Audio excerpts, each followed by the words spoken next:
नमस्कार दोस्तों, हिंदी लुकअप में आप सभी का स्वागत है। दोस्तों, ठंड लगकर बुखार आना को लेकर आपके मन में कई सारे प्रश्न उठते होंगे कि ठंड क्यों लगती है और ठंड लगने पर बुखार आना के पीछे के कारण क्या हैं। तो सबसे पहले आप ये जान लीजिए कि आपको बुखार आता है और ठंड लगती है, यह आपके शरीर का इन्फेक्शन से लड़ने का एक तरीका है।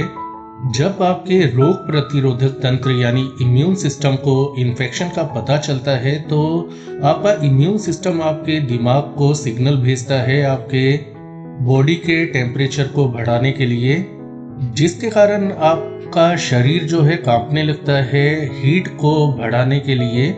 और ऐसा जब होता है तो आपको कंपकपी के साथ, ठंड लगने के साथ साथ बुखार आना शुरू हो जाता है। कभी कभी बिना बुखार के ठंड लग सकती है, लेकिन हम बात करने वाले हैं ठंड लगकर बुखार आने के पीछे के कारण क्या होते हैं। तो सबसे पहला कारण होता है वायरल इन्फेक्शन। वायरल इन्फेक्शन जैसे सर्दी, फ्लू या एडिनो वायरस का संक्रमण होना या बैक्टीरियल इन्फेक्शन होना, पेट में इन्फेक्शन, निमोनिया, यूटीआई यानी कि मूत्र मार्ग में इन्फेक्शन होना, टीबी की समस्या होना। तो वायरल और बैक्टीरियल इन्फेक्शन के कारण आपको ठंड लगकर बुखार आ सकता है।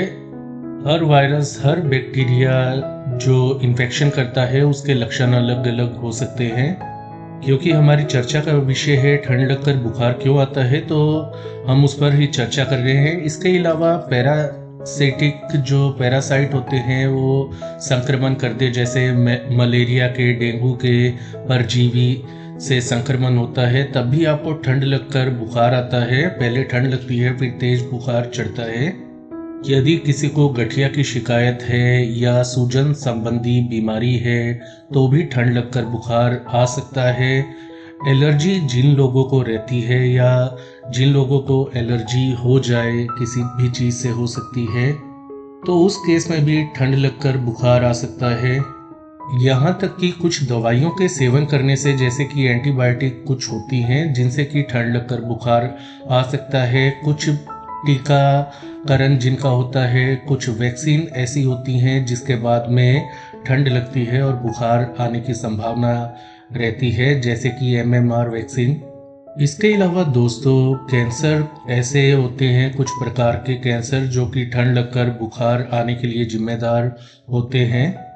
तो सही कारण का पता कैसे लगाएं? आपको मोटे तौर पर तो पता लग ही जाता है जब आपको ठंड लगकर बुखार आता है कि आपको इन्फेक्शन हुआ है या आपको एलर्जी की समस्या हो रही है या आपका वैक्सीनेशन, टीकाकरण हुआ है, आप दवाइयाँ एंटीबायोटिक का सेवन कर रहे हैं, जिसका अर्थ है बैक्टीरियल इन्फेक्शन को ख़त्म करने के लिए। तो पता लगाना तो नॉर्मल बात है और आपको दूसरे लक्षण भी दिखाई देने लगते हैं। इसके साथ साथ सिर दर्द होना, शरीर में जोड़ों में दर्द होना, थकान होना, भूख कम लगना, पसीना आना, कंपकपी छूटना।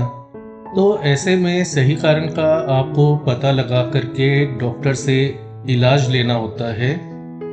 याद रखिए, यदि बुखार 103 डिग्री फ़ारेनहाइट से नीचे है तो उसे बुखार सामान्य तौर पर नहीं माना जाता, लेकिन यदि आपका बुखार 104 तक पहुंच जाए तो तुरंत आपको डॉक्टरी सहायता के लिए जाना चाहिए। हल्के फुल्के बुखार के अंदर आप बुखार कम करने वाली दवा ले सकते हैं, जैसे कि सर्द गर्म या सर्दी लगने पर बुखार होता है, तो उसके लिए आपको आमतौर पर बुखार को मैनेज करना होता है, कम करके उसको मैनेजमेंट करनी होती है। पर्याप्त आराम लेना होता है, खूब सारा पानी पीना होता है, हल्का और पौष्टिक भोजन आपको खाना होता है। लेकिन यदि आपका बुखार 104 डिग्री फ़ारेनहाइट तक पहुंच जाता है तो तुरंत डॉक्टर से मिलकर आप जांच करवाएं और सही कारण का पता लगा करके इलाज लें। आमतौर पर इन्फेक्शन होना, चाहे वो वायरल हो, चाहे बैक्टीरियल इन्फेक्शन हो, मलेरिया हो, के कारण ही बहुत ज़्यादा देखने को मिलता है। तो अपने आप को बचाकर रखने की कोशिश करें, फेस मास्क पहनें, समय समय पर हाथ धोते रहें। चाहे कोरोना चला गया तो भी आपको साफ सफाई का ध्यान रखना चाहिए और इन्फेक्शन से बचने के सभी उपाय करने चाहिए। तो दोस्तों, ये थी आज की जानकारी। आज के लिए इतना ही। धन्यवाद।